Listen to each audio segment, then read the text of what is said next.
En la boda de mi hija, la brisa del mar trajo música y la luz de los faroles a los 200 invitados. Pero en lugar de votos y alegría, ella estaba frente a mí, exigiendo la escritura de mi posada costera de $8 millones. Cuando me negué, su mano apretó con fuerza una copa de vino y, en un arrebato de furia, me la arrojó directamente, rompiéndola contra la tela heredada de mi madre. Los jadeos silenciaron a la multitud, los teléfonos capturaron cada momento. No grité. No lloré. Me alejé, marqué un número y minutos después, su sonrisa se desvaneció al instante. Estaba sentado en mi oficina con vistas a la costa, con el familiar rumor del océano colándose por la ventana entreabierta. Cayo Hueso tenía su forma de hacer que todo pareciera tranquilo, como si el tiempo se ralentizara al ritmo de las olas. Pero la calma era una ilusión. La conocía como la conocía, las líneas grabadas en mi rostro, permanentes, innegables, talladas por tormentas que ya había superado. Mi mano se desvió casi inconscientemente hacia el anillo de plata en mi dedo. El metal estaba frío contra mi piel, desgastado en algunos puntos y rayado en otros. No era solo joyería. Era la única promesa que había perdurado. Thomas me lo regaló el día de nuestra boda, y aunque llevaba más de una década muerto, el anillo nunca se había separado de mi mano.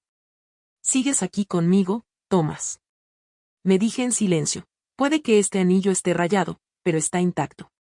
Al igual que yo, fuera de la posada, a lo largo de la playa, se extendía una cadena de edificios bajos que Thomas y yo construimos desde cero. Las paredes de cristal se abrían hacia el mar, captando la luz del sol que teñía los interiores de cálidos tonos dorados. Los balcones daban al horizonte, donde el océano se unía al cielo en un azul infinito. La gente siempre decía que el diseño era moderno y atemporal. Para mí, era simplemente mi hogar. Había puesto todo de mí en este lugar, mientras que otras mujeres de mi generación hablaban de jubilación o de reducción de personal.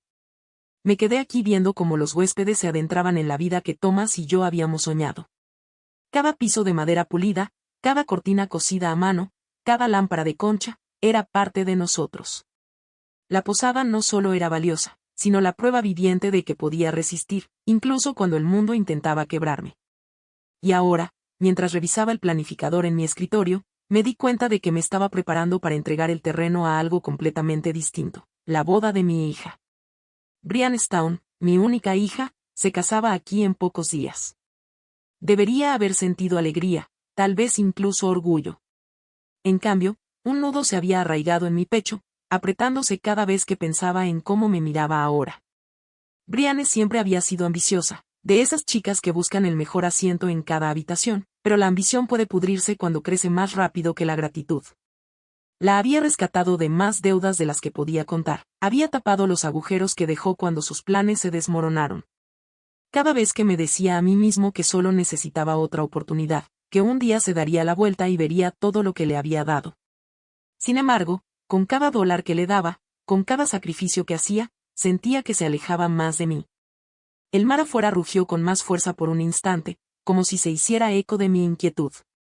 Los invitados llegarían pronto, las entregas se amontonarían, y Brianne recorrería estos pasillos con su vestido, esperando que el mundo se le rindiera. Quería que esta boda nos uniera más, quería creer que la familia aún podía significar algo. Pero la verdad latía bajo la superficie, implacable como la marea. Esta celebración no se trataba solo de votos y flores, se trataba de control, de herencia, del futuro de todo lo que Thomas y yo habíamos construido. Y en el fondo, antes de que sonara la música, antes de que chocaran las copas de champán, supe que la boda de mi hija no sería la reunión que soñé. Sería el campo de batalla, donde me vería obligada a defender el único legado que me quedaba. La recepción nunca se suponía que fuera un campo de batalla, pero esa mañana se convirtió en uno. Acababa de hablar con un huésped sobre excursiones de snorkel cuando Brianne entró con sus tacones resonando contra el mármol como disparos. Se apoyó en los ojos del mostrador, observando el vestíbulo con desdén. «Vives aquí como una criada, mamá», dijo. Su voz se oyó tan lejos que la recepcionista se quedó paralizada mientras escribía. «Déjame que este lugar sea realmente rentable». Las palabras me dolieron más porque venían de ella. Mi hija. Mi única hija. Me giré hacia ella lentamente, luchando contra el impulso de responder bruscamente. «Esta posada no son solo números en una página, Brianne», dije firme, pero con calma. Son recuerdos. Tu padre y yo construimos esto con nuestras manos. Por un momento, pensé que se ablandaría. Pero su labio se curvó en una sonrisa burlona. Me miró como Tyler. Miraba las propiedades. Fría. Calculando y decidiendo qué derribar. Unos días después, pillé a Tyler en plena faena. Era primera hora de la tarde, el sol se filtraba a través de las amplias paredes de cristal, cuando lo vi cerca de la terraza de la piscina, liderando a un pequeño grupo de hombres con camisas impecables y zapatos lustrados. No llevaban toallas de playa ni protector solar. Llevaban portapapeles.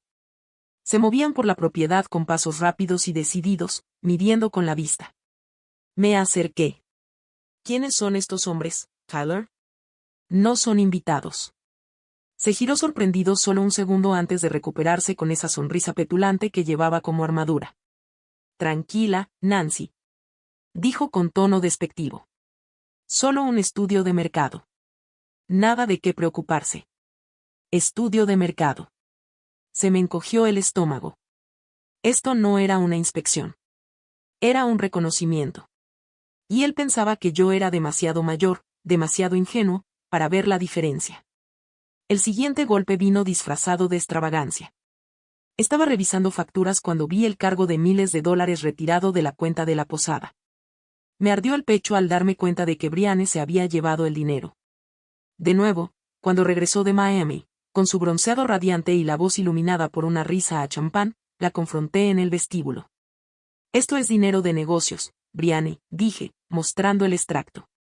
No es para tus fiestas, puso los ojos en blanco. Eres tan tacaño. Este viaje elevará a nuestra familia. ¿Por qué no puedes ver más allá de tu pequeño mundo? Sus palabras la lastimaron más de lo que creía. Había sacrificado mis sueños de viajar por el mundo para que ella tuviera todas las oportunidades de pagar la matrícula, las deudas de tarjetas de crédito e incluso su negocio fracasado. Y aún así, fui yo quien fue acusado de pensar en pequeño. Pero la confirmación final llegó en forma de un error. Una noche, tarde, mientras las olas susurraban contra la orilla, mi teléfono sonó. Un correo electrónico que no era para mí. Pero que me habían enviado por accidente, con el nombre de Tyler en el encabezado. El asunto, Proyecto Expansión. Lo abrí y sentí que se me iba la sangre del rostro. No era un plan para mejorar la posada. Era un plan para borrarlo. Derribar los muros que Thomas y yo habíamos construido y reemplazarlos con torres de acero y cristal, un complejo de condoteles que le quitaría hasta la última gota de alma. Al final, una nota en negrita, debería retirarse y dejarnos encargarnos de esto, susurré en la habitación vacía.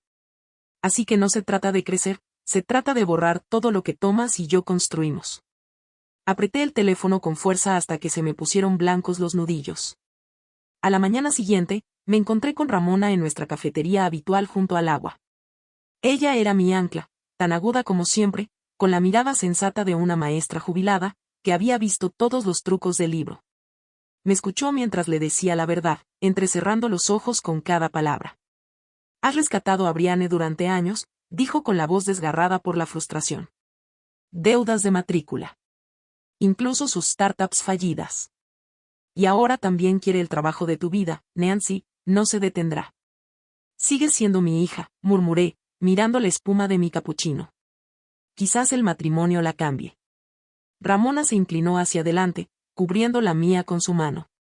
O tal vez el matrimonio con Tyler la destruya. Sus palabras quedaron suspendidas en el aire salado, pesadas e inquebrantables. Miré al horizonte donde el sol se fundía con el mar. Y por primera vez, admití que la boda de mi hija no era solo una celebración. Era el comienzo de una guerra que nunca quise librar. La playa brillaba como un escenario esa noche. Los faroles se mecían con la brisa, y las hileras de luz proyectaban halos dorados sobre las filas de sillas blancas. 200 invitados las llenaban, sus voces un murmullo bajo con el fondo de una guitarra acústica y el constante romper de las olas. El aire olía a sal y champán, dulce y penetrante. Me quedé cerca del borde de la recepción, observando cómo la marea subía y bajaba como si supiera lo que se avecinaba. Quería creer que esta noche aún podía ser una celebración, pero el nudo en mi pecho solo se acentuó. La música se apagó. El maestro de ceremonias invitó a Brianne a hablar. Se levantó con su vestido de satén color marfil, que brillaba bajo la luz de la linterna. Todas las miradas la seguían. Era radiante, imponente. Pero yo había vivido lo suficiente para reconocer cuando la luz era solo una máscara.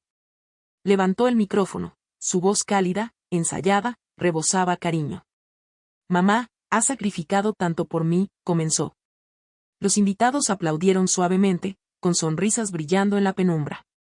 «Hoy quiero que me des tu último regalo, un cartel sobre la posada para mí y para Kyler. Juntos, haremos que brille». Aplausos corteses. Algunos invitados incluso asintieron con aprobación. Pero otros se removieron incómodos, susurrando entre ellos. Vi el destello de los teléfonos en alto grabando cada segundo. El corazón me latía con fuerza. Esto no era un brindis. Esto fue una emboscada. Me levanté lentamente de la silla, con cada movimiento deliberado. Me temblaban las manos, pero las apoyé contra la mesa. El anillo de plata en mi dedo reflejó el resplandor de la linterna, recordándome la promesa que Thomas hizo, la promesa que juré proteger. Miré a Brianne a los ojos y luego hablé en el silencio que se apoderó de la multitud. Mi voz era tranquila pero firme. Esta posada es de tu padre y mía. No es un regalo para entregar en una boda. Se oyeron exclamaciones entre los invitados. Algunos se inclinaron hacia adelante, ansiosos por ver el drama que se desarrollaba.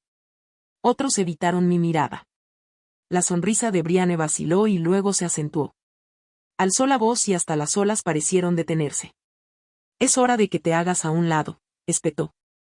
«Fírmanos la transferencia ahora». La tensión se intensificó. Los invitados estiraron el cuello, susurrando como insectos en el aire húmedo. Mi hija, la niña que una vez acuné en mis noches febriles.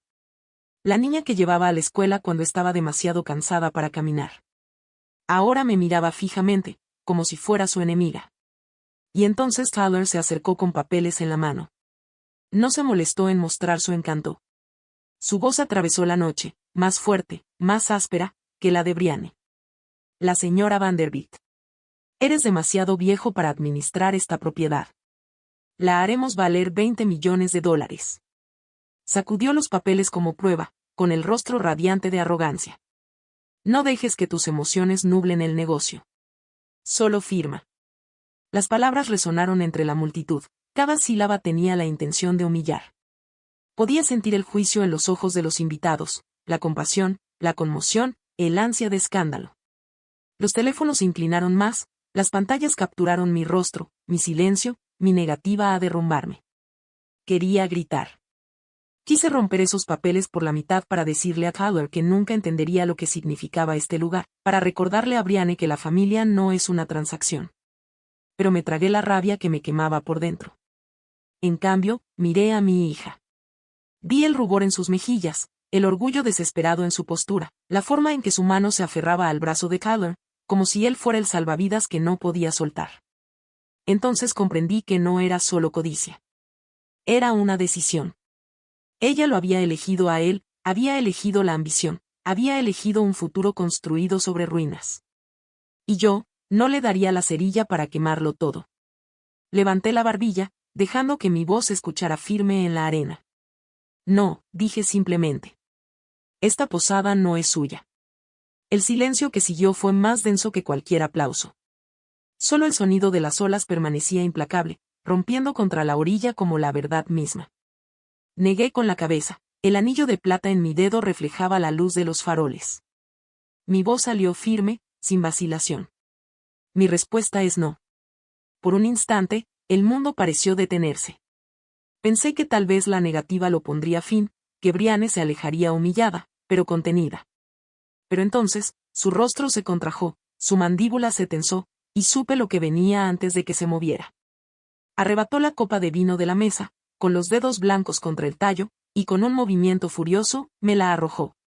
El aire se partió con el sonido del cristal. Retrocedí el vaso, casi rozándome la cara, antes de que explotara contra la mesa. Un líquido rojo se derramó sobre el mantel bordado. El mantel de mi madre. El que saqué esta noche para honrar su memoria.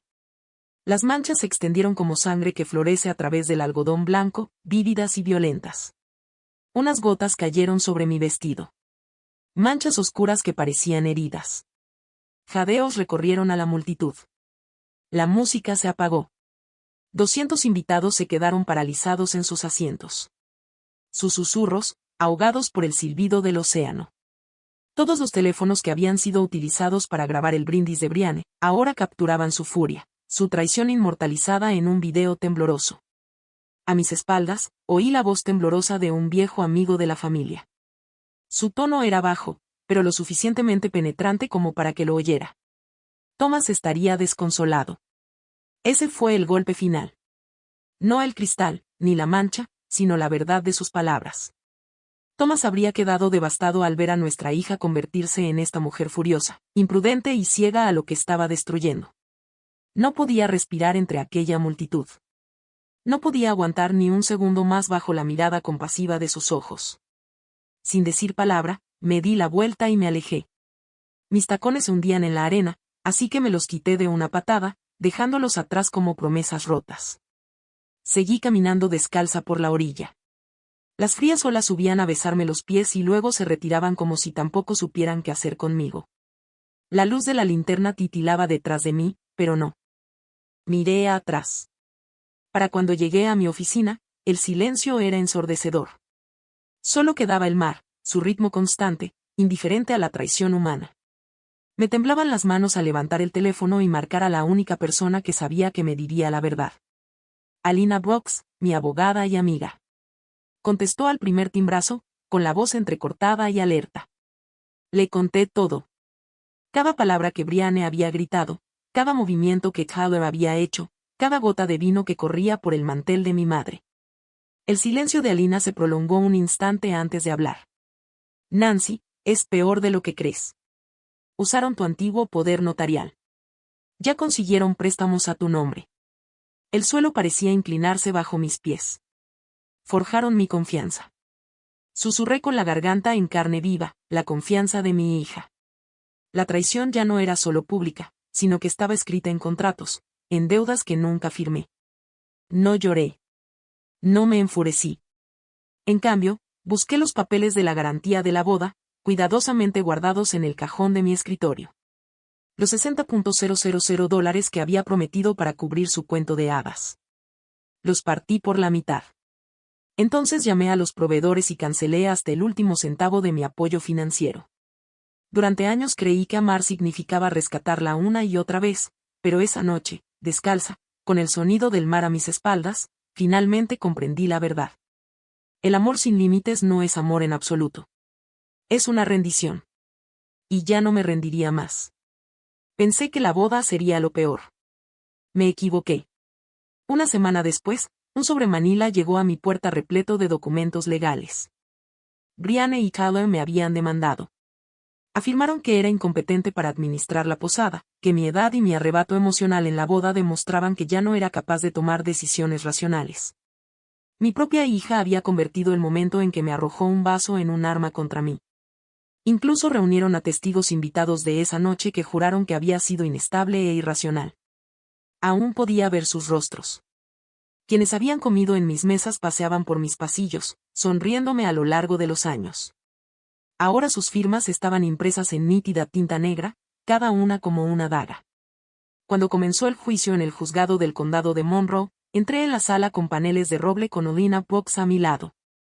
Mi abogada, mi protectora, llevaba una pila de archivos tan gruesa que podría hundir un barco. Yo no llevaba nada más que mi anillo y el recuerdo de Thomas, susurrándome que ya no podía quebrarme. Brianne estaba sentada al otro lado del pasillo, con los brazos bien cruzados y el rostro impasible. Tyler se recostó en su silla, satisfecho y seguro. Creían que la ley sería la palanca que me arrebataría mi legado. El juez nos llamó al orden. El abogado de Tyler me presentó como una anciana frágil, dominada por la emoción, incapaz de dirigir un negocio. Ella estalló en la boda, declaró. Se humilló delante de 200 testigos. Esto no es estabilidad. Esto es incompetencia. Me hirvió la sangre, pero guardé silencio. Alina se levantó tranquila y serena. Dejó su primera prueba sobre el escritorio, ante el juez. Su señoría, dijo, con una voz que sonaba como acero envuelto en terciopelo. Esto no es negligencia. Es sacrificio. Mostró los registros, cada factura, cada pago que había hecho para cubrir las deudas de Brianne. Matrícula, tarjetas de crédito, incluso negocios en quiebra. Más de $250,000. Esta mujer no abandonó a su hija, dijo Alina. La rescató una y otra vez. Brianne se removió incómoda en su asiento, con la mirada perdida en el suelo. Entonces, Alina sacó los correos electrónicos. Correspondencia entre Kyler y un contratista, describiendo su plan de demoler parte de la posada y construir un condotel. Leyó en voz alta la frase que aún me quedaba grabada en la memoria. Debería retirarse y dejarnos encargarnos de esto. La sala murmuró. Vi como el juez fruncía el ceño. Miguel, mi empleado más leal, fue el siguiente en subir al estrado. Le temblaban las manos al jurar, pero su voz era firme al hablar. Vi a Kyler Brooks en la propiedad, tomando fotografías. No me pidió permiso. Me dijo que me callara. Kyler se inclinó hacia adelante, con la cara enrojecida, pero el daño ya estaba hecho. Finalmente, Alina reveló su mejor carta. Solicitó el proyector de la sala y las luces se atenuaron. En la pared apareció el video de la boda, tembloroso pero nítido. La multitud guardó silencio mientras la grabación avanzaba. Brianne, levantando el brazo, hizo volar la copa, derramándose vino tinto como sangre sobre el mantel de mi madre. Y entonces, en el silencio posterior al destrozo, la voz de Kyler resonó desde la mesa de la defensa. Perdió el control. En ese momento, Alina congeló el video. En la pantalla, la verdad se clavó en todos. La sala se llenó de asombro. El juez frunció el ceño profundamente, deteniendo la pluma a media nota. Y entonces llegó Ramona. Mi hermana caminó hacia el estrado con la espalda recta y la mirada firme. Miró a Brianne con una mezcla de tristeza y dureza. Brianne me rogó que convenciera a Nancy de ir a una residencia de ancianos, dijo con firmeza. Por seguridad, me dijo. Pero mi hermana está más lista que nunca. Es más capaz que Brianne y Kyler juntos. El silencio tras sus palabras fue ensordecedor. El juez se inclinó hacia adelante, con el mazo apoyado en el escritorio. Su voz era grave al dictar sentencia. Este tribunal desestima el caso. Además, advierte a Brianne Stone y Kyler Brooks que sus acciones podrían constituir abuso financiero a personas mayores. Si esto continúa, enfrentarán consecuencias. El rostro de Brianne palideció. Tyler apretó la mandíbula, pero no dijo nada. Exhalé por primera vez en semanas, rozando el anillo de plata con la mano. La lucha no había terminado, lo sabía. Pero por primera vez sentí que la marea volvía a mi favor. Las puertas del juzgado se cerraron tras mí, pero los ecos del juicio me seguían como sombras. Durante días, el silencio en la posada me pareció más pesado que el propio océano. Pensé que Brianne entraría en razón, que llamaría a mi puerta avergonzada o disculpándose. Pero lo que llegó, en cambio, fue una serie de mensajes. Palabras que cortaban como ni siquiera el cristal podría. La primera vez que leí, lo siento, mamá, por favor, ayúdame una última vez. Por un instante, se me encogió el corazón, la vi de nuevo como una niña pequeña, parada en la puerta con las rodillas raspadas, pidiéndome que lo arreglara todo. Pero antes de que pudiera respirar, llegó otro mensaje. Te arrepentirás de esto si nuestra familia se desmorona. No era amor lo que hablaba. Era un derecho disfrazado de desesperación. Y entonces me di cuenta de que había estado alimentando este ciclo durante demasiado tiempo. Escribí una sola respuesta. Mis manos se tranquilizaron por primera vez en meses. El amor no es un contrato. Entonces colgué el teléfono, de una vez por todas. El resultado inmediato fue brutal para ellos.